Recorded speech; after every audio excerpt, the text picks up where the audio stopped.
All right, so guys, so now that we know how to strike work-life harmony, I'm going to teach you right now, real quick, we're going to go over how you can become an influencer in your business and in your family by being the example. Remember we talked about that.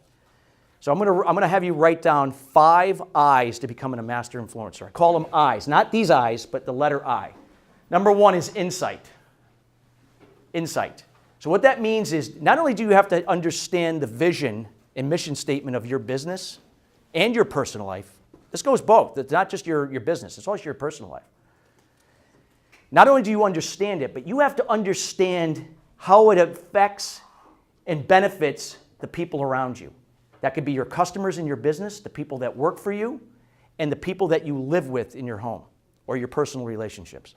How it affects you and affects the people that are impacted by it. And here's what the thing about insight is: having that intellectual intelligence is important. That might require stats, data, trends, and all that stuff. But that in itself will not make your business or personal life successful. It also requires applying what we call EQ, emotional intelligence, which is everything we talked about today. The 8 pillars of wellness, getting to the root cause of limited beliefs, developing certain habits and disciplines that will serve you in your success foundation. It's applying that knowledge and that insight into action. That's insight. 2, you have to have initiative. You have to be able to be proactive. See, when we get sick, we go to the doctor. And we go to the doctor, we assume that the doctor is going to take care of us. That's reactive. The pharmaceutical industry loves reactive people because they make billions of dollars from it. But if we learn how to be proactive, see guys like Jim, who eats very well. What's that? Not today, but for the most part, I've seen him eat. He's a pretty healthy eater. He's proactive with it. And something I've done myself. I've been eating very well for the last 25, 30 years. You know, I splurge too, but it's, again, being proactive, knowing that I'm my own doctor. And if I have to go to a professional, if there's something I can't address, then that's another story. But I can't rely upon someone that's going to fix me. I have to be the first person that's going to help myself. Okay? Initiative, being proactive. Number 3, it's having impact. What we mean by impact is that what is the impact that you give to your audience? Your people that work for you, the people that you're working with, your customers, your family, your wife, your husband, your kids.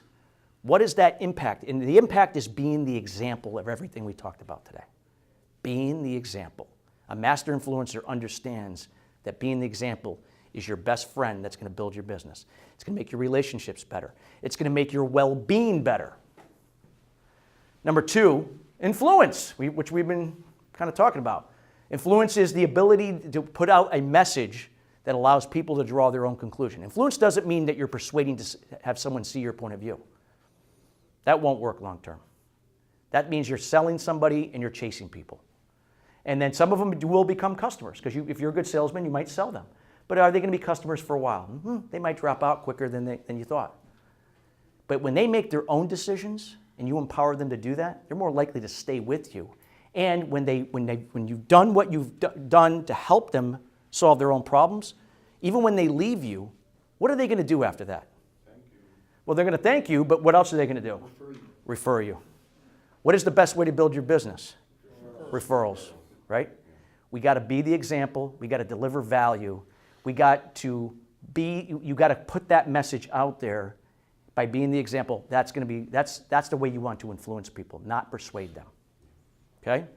Number 4, what did we say? That was number 4. Number 5 is going to be, without this last one, all of the other 4 are going to be irrelevant.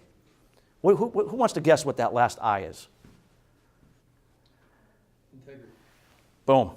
Integrity.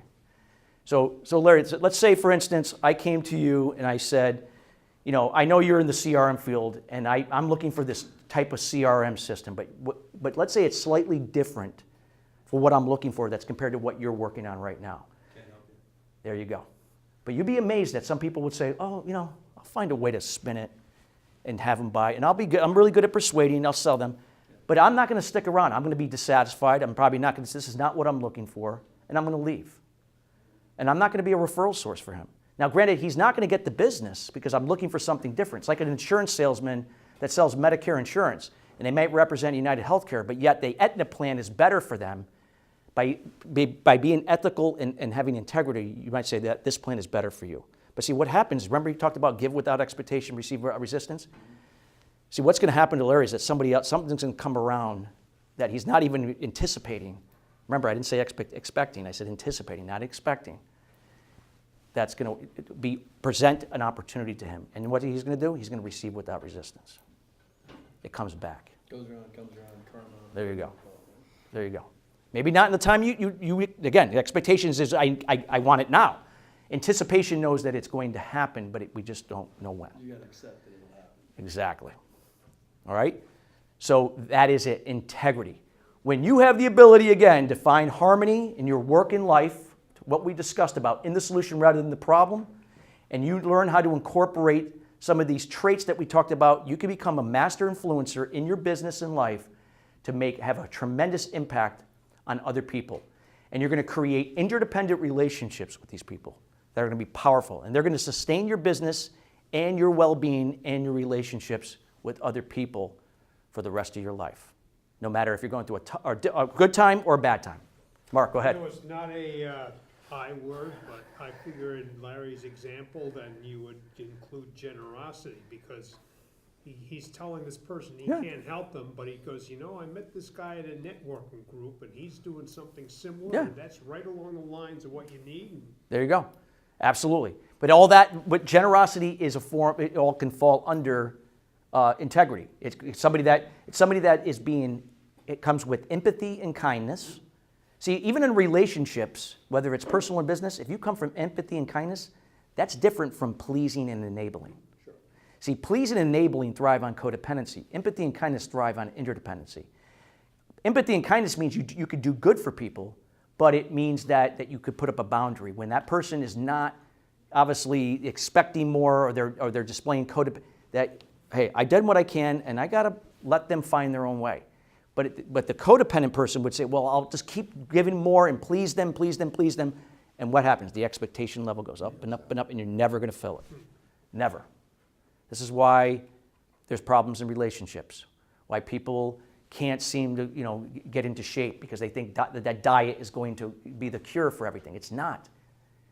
It's what you do. It's these habits and disciplines that become patterns. It's lifestyle changes. Jim, we were talking about that, lifestyle. It's not diets when it comes to well-being. It's addressing this. It's not just resorting to medications. I'm not saying that certain people may need medication because there might be a chemical imbalance, but stop looking for the answers on the outside. It's all within you.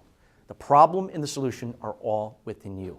When we come together as a unit and become more interdependent, we can do great things together as a community, and our families, and our business.